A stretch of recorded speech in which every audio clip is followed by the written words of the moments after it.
warahmatullahi wabarakatuh. Halo semuanya, perkenalkan saya Nurhayati Oktavia dari Prodi Biologi dengan NIM 082011433017. Di video kali ini saya akan menjelaskan hasil telaah artikel jurnal yang berjudul Analisis Kualitas Perairan Muara Sungai Dumai ditinjau dari aspek fisika, kimia, dan biologi. Tugas video ini saya buat untuk memenuhi tugas dari mata kuliah Ekologi Perairan, Departemen Biologi Fakultas Sains dan Teknologi Universitas Airlangga.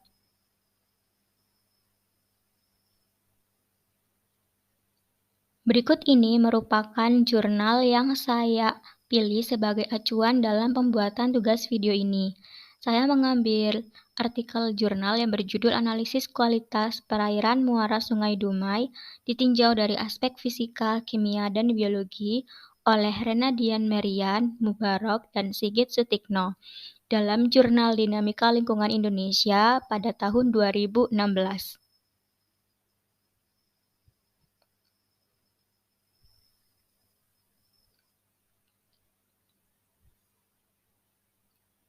Sebelum kita membahas ke topik selanjutnya, di sini saya akan menjelaskan tentang pengertian muara terlebih dahulu. Menurut Bengan tahun 2000, muara atau estuaria adalah perairan semi tertutup yang berhubungan langsung dengan laut, sehingga air laut dengan salinitas tinggi dapat bercampur dengan air tawar. Sedangkan menurut Qasim 2005 dan Rizkia et al. 2011, percampuran air ini dipengaruhi oleh sirkulasi air, topografi, kedalaman, dan pola pasang surut. Proses pencampuran air laut dan air tawar ini menyebabkan air di muara memiliki salinitas yang berbeda dengan salinitas air laut dan air sungai.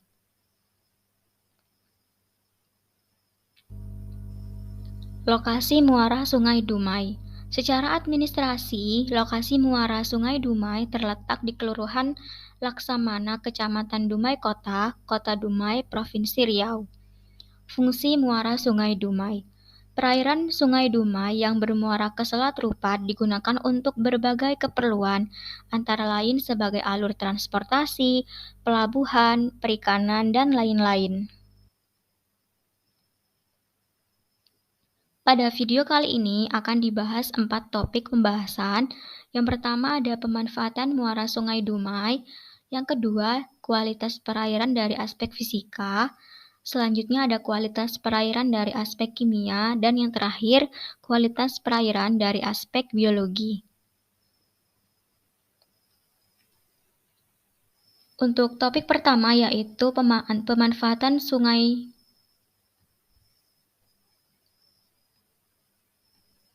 Untuk topik pertama yaitu pemanfaatan muara Sungai Dumai. Berikut ini adalah video dokumentasi tentang muara Sungai Dumai. Pemanfaatan Sungai Dumai untuk berbagai kegiatan dari waktu ke waktu terus meningkat. Oleh karena itu, peningkatan pemanfaatan Sungai Dumai tersebut telah berdampak terhadap penurunan kualitas Sungai Dumai. Selain itu, perkembangan Kota Dumai, khususnya di sekitar bantaran Sungai Dumai, juga telah memberikan dampak negatif terhadap perairan Sungai Dumai. Hal ini mendorong pembangunan di wilayah daratan ditandai dengan adanya peningkatan pembangunan pemukiman, pembangunan sarana prasarana, perkebunan, dan industri-industri kecil penunjang kegiatan industri utama. Sebagai daerah yang penggunaannya cukup penting dan beragam, maka kondisi lingkungan perairan sungai perlu mendapat perhatian dan penjagaan. Umumnya, penurunan kualitas badan air saat ini sudah mencapai tingkat mengkhawatirkan. Keadaan ini diperparah dengan bertambahnya beban pencemaran yang berasal dari limbah industri dan domestik.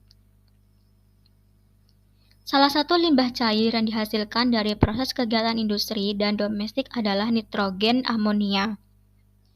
Amonia dalam air permukaan berasal dari urin, tinja, serta penguraian zat organik secara mikrobiologi yang berasal dari air alam atau air buangan industri. Menurut Titi Rasmi dan Sofiah tahun 2006, Dalam air permukaan, kadar amonia kurang dari 10 mg per liter, sedangkan pada air buangan biasanya mencapai 30 mg per liter atau lebih. Keberadaan nitrogen yang berasal dari limbah industri dan domestik apabila di badan air dalam konsentrasi tinggi dapat menyebabkan eutrofikasi.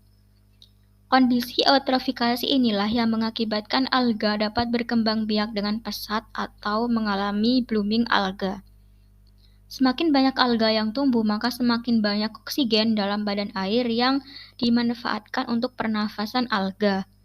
Kondisi tersebut bisa menyebabkan oksigen berkurang. Akibatnya, spesies makhluk hidup air akan berkurang sehingga mengganggu ekosistem.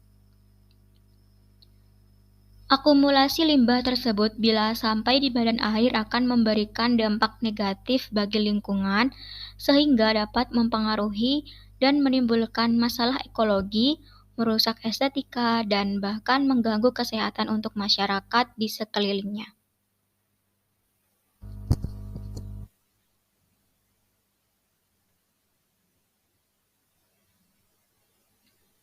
Yang kedua yaitu kualitas perairan dari aspek fisika.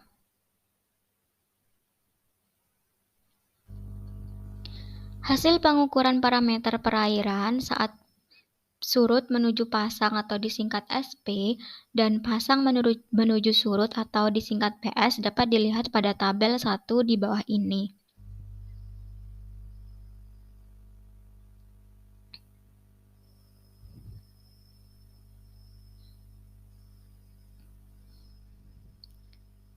Di sini ada 16 stasiun yang digunakan oleh peneliti di mana kualitas perairan saat surut menuju pasang terlihat pada tabel 1.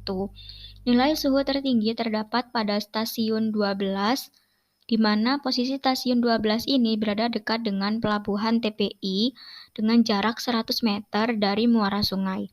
Salinitas tertinggi yaitu 27 terdapat pada stasiun 1 dan stasiun 11.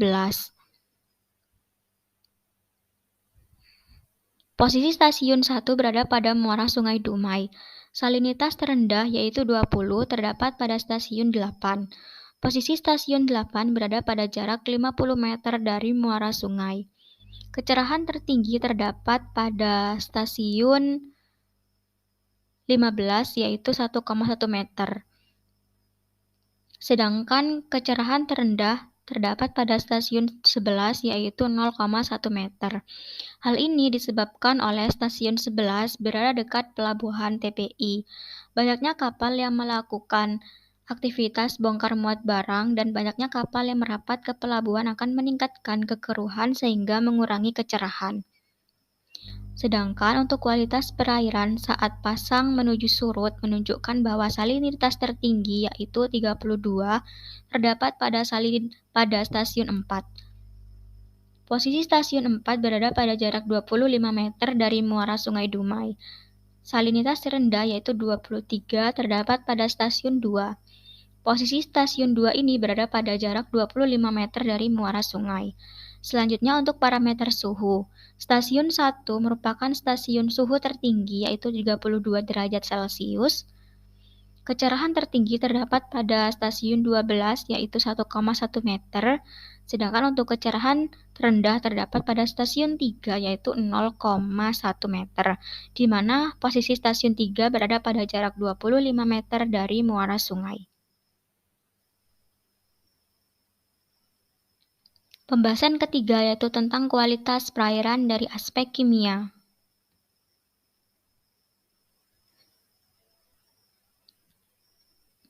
Pertama, tentang konsentrasi amonia.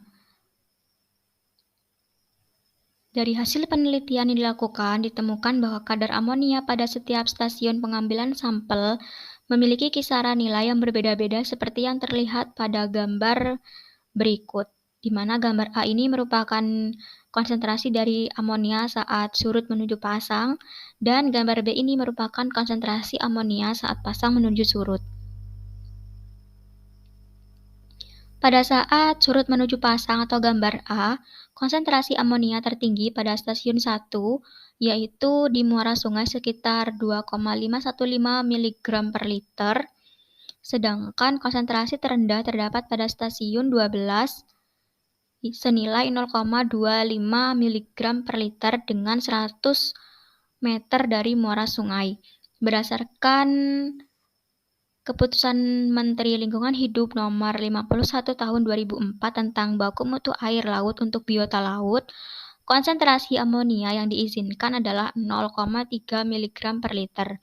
Sedangkan konsentrasi amonia maksimal yang diperbolehkan untuk pemeliharaan udang yaitu kurang lebih sekitar 0,1 ppm. Dibandingkan dengan konsentrasi yang diizinkan, konsentrasi amonia yang terdapat di lokasi penelitian sudah sangat jauh melebihi baku mutu yang ditetapkan. Sedangkan saat pasang menuju surut di gambar B, pengukuran tertinggi terdapat pada stasiun 1, yaitu 0,352 mg per liter. Sedangkan konsentrasi amonia terendah terdapat pada stasiun 7, yaitu 0,163 mg per liter. Di mana posisi stasiun 7 ini berada pada jarak 50 meter dari muara sungai, dan konsentrasi amonia saat pasang menuju surut juga telah melewati baku mutu yang diizinkan. Yang kedua yaitu konsentrasi nitrat, di mana konsentrasi nitrat ini juga disajikan dalam gambar berikut. Untuk gambar A ini adalah konsentrasi nitrat saat surut menuju pasang, dan gambar B ini merupakan konsentrasi nitrat saat pasang menuju surut. Pada gambar berikut ini terlihat bahwa kondisi perairan saat surut menuju pasang atau gambar A, konsentrasi nitrat pada stasiun 3 memiliki konsentrasi tertinggi di antara stasiun yang lainnya, yaitu 0,667 mg per liter dengan jarak 25 meter dari muara sungai ke arah perairan Selat Rupat. Sedangkan konsentrasi nitrat terendah terdapat di stasiun 1, yakni 0,054 mg per liter. Pada kondisi perairan pasang menuju surut atau gambar B, konsentrasi nilai nitrat tertinggi yaitu 0,2 mg per liter terdapat pada stasiun 10 dengan jarak 50 meter dari muara sungai ke arah perairan Selat Rupat. Sedangkan untuk konsentrasi terendah adalah 0,029 mg per liter pada stasiun 9 dengan jarak 50 meter dari muara sungai.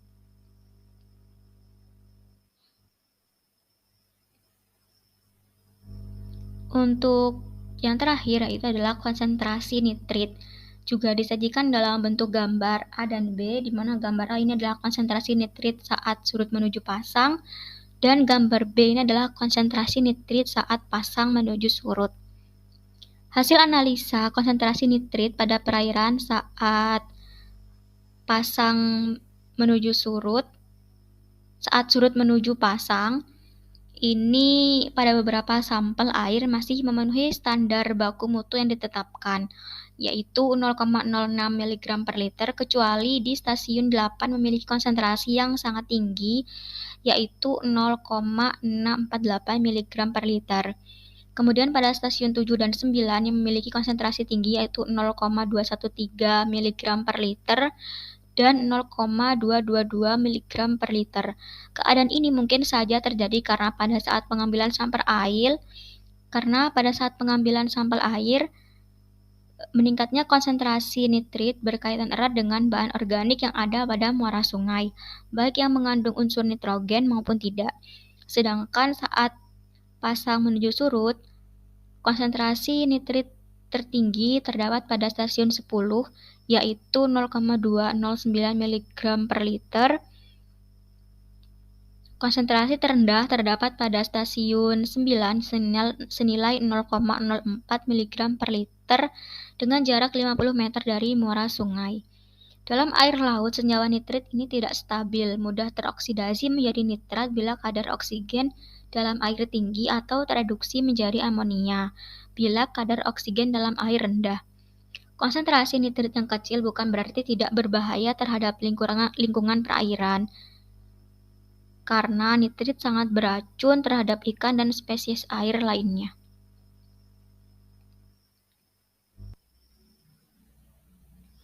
Untuk topik pembahasan yang terakhir yaitu kualitas perairan dari aspek biologi.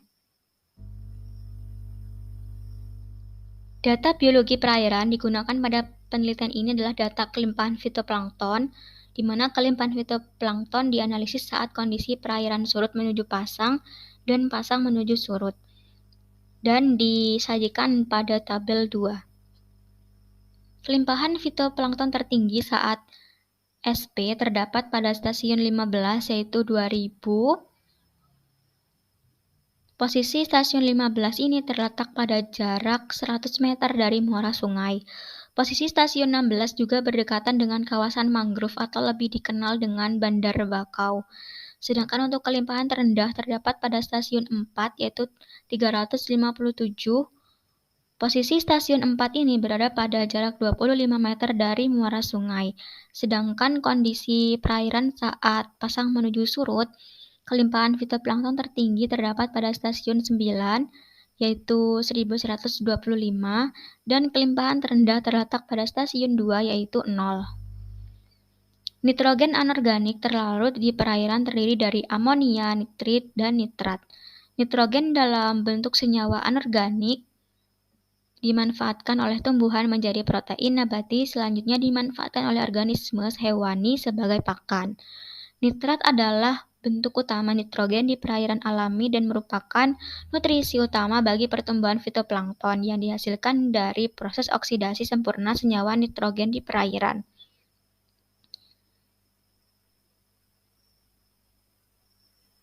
Pada umumnya, nitrogen diabsorpsi oleh fitoplankton dalam bentuk nitrat atau NO3 dan amonia atau NH3. Kesimpulan dari analisis artikel jurnal pada kali ini yang pertama, konsentrasi masing-masing polutan di muara Sungai Dumai saat surut menuju pasang adalah untuk amonia yaitu 0,352 mg per liter, nitrat 0,138 mg per liter, dan nitrit 0,129 mg per liter. Sedangkan pada kondisi pasang menuju surut, yakni untuk amonia, nitrit, dan nitrat, berada di atas baku mutu yang telah ditetapkan. Ini berarti terjadi pencemaran di muara Sungai Dumai yang dilihat dari parameter amonia, nitrit, dan nitrat. Yang kedua, konsentrasi amonia berkorelasi positif terhadap derajat keasaman atau pH dan suhu, yang berarti konsentrasi amonia akan meningkat dengan meningkatnya nilai pH dan suhu. Sedangkan untuk konsentrasi nitrat berkorelasi positif terhadap kelimpahan fitoplankton, yang artinya nitrat mempengaruhi kelimpahan fitoplankton karena fitoplankton membutuhkan nitrat untuk tumbuh dan berkembang biak. Sekian presentasi dari saya. Terima kasih atas partisipasinya. Wassalamualaikum warahmatullahi wabarakatuh.